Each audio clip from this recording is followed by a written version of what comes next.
الحمد لله رب العالمين.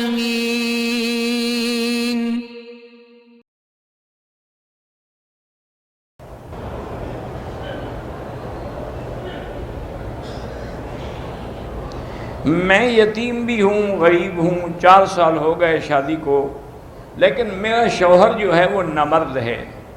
میرے والدین کو تو پتہ نہیں ہے، لیکن میرے شوہر کے گھر والوں کو پتہ ہے۔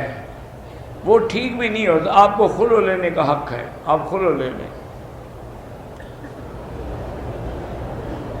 ہمارے ہاں جب کوئی آدمی دور جا رہا ہوتا ہے تو اس کو کہتے ہیں اللہ رسول کے حوالے، یہ غلط ہے، کہنا چاہیے اللہ کے حوالے، استودعکم اللہ۔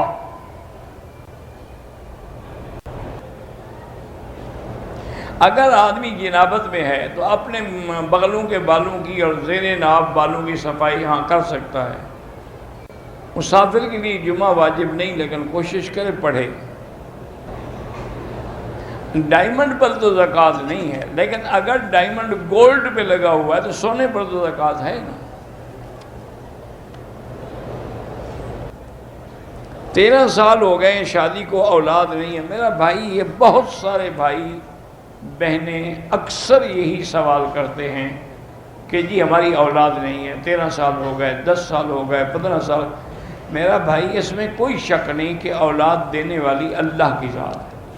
وہ جب چاہے دے، جب چاہے نہ دے، چاہے لڑکا دے، چاہے لڑکی دے، چاہے جوڑے دے، لیکن اسباب پر عمل کرنے کا بھی حکم ہے کہ میاں بیوی پہلے دونوں جا کے ٹیسٹ کروائیں کہ نقص کس میں ہے، خامد میں ہے یا بیوی میں ہے۔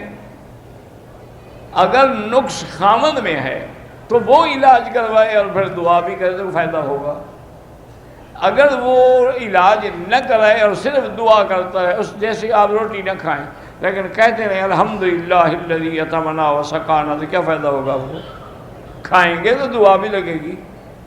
وہ بھی علاج جب تک نہیں کرائیں گے تو 10 سال گزار لیے علاج نہیں کرایا۔ یا اگر وہ علاج کے قابل نہیں ہے مرد مثلاً، تو پھر اس کو چاہیے کہ عورت کو چھوڑ دے تاکہ وہ بیچاری کسی دوسری جگہ شادی کرے۔